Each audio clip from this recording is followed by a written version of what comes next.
It's Mark with Apex Inflatables. We're going to unroll and set up the 16-foot slide for instructional video for our customers when they do a pickup. And this will serve for most of our slides. This is Matt and Jonathan. It's rolled to the end. This is the way we roll all of our slides. It'll always be rolled to the end. Take the straps off and you'll unroll to the back.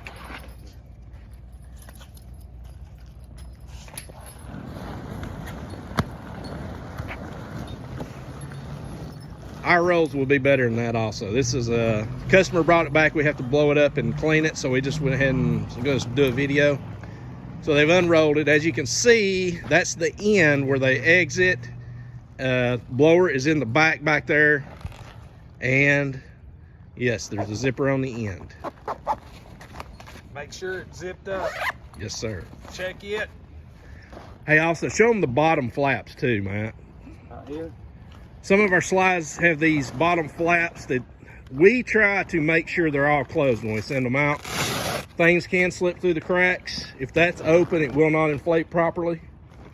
Those are really called water release flaps, but they also, the air exits out of them as well. And also too, they're typically at the end of the slide. You can see this is where they climb up. It's flat right now, but in the back here, there could be some on the bottom and the back as well on a lot of our slides. Zippers are also will be on the back wall. Got to make sure those are closed. See if there's a deflation flap there on the corner. That's where they're typically at. Doesn't appear to be one there. Okay. Put a blower on the back of it here. There usually is multiple tube options. You can see that one right there that we have up inside the inflatable. There's another one there. Got to make sure the tube is nice and straight, not bent, so it gets proper airflow. Try to get a dedicated circuit if you can. Ground fault is always optimal. Another thing too, we're not doing it in this video, but the connection point here is always good to tie a knot in. And when we set them up, we'll put them on top of the blowers. That way it's off the ground, no water gets to it, doesn't trip any ground faults. It's always good, especially in water season, to put this on a slightly downhill slope. That way the water runs away from the inflatable, doesn't create mud holes. If you need a tarp, we'll give you a tarp.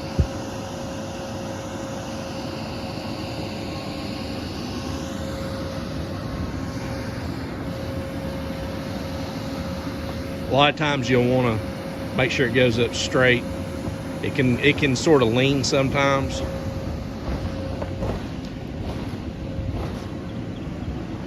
This inflatable was brought back in good shape. Appears to be nice and clean. We'll sanitize it, make sure it's not wet before it goes out again.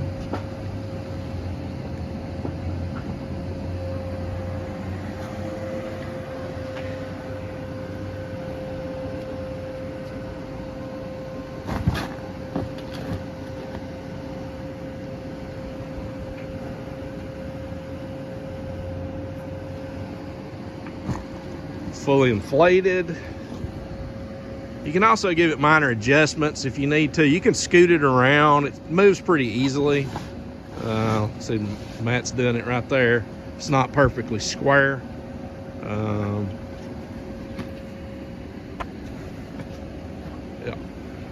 Open that up just a little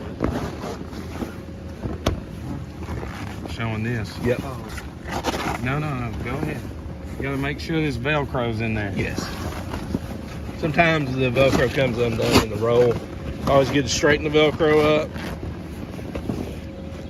And anchor points, we give you 6 anchors with these. Typically like to get one on each corner. One on each corner in the back, one on each corner at the end. And on the slide, the runners are very important. These right here. This keeps the slide from tipping if it gets overran by 15 kids in one corner and it starts to lean. So this will You would anchor that into the ground on each side. So that's 6 points of anchor. We give you regulation anchors, 18-inch. Always watch the wind, of course. If it's over 15 mile an hour, it needs to be deflated, and just for safety. And that's pretty much it for setup. 16-foot dry slide.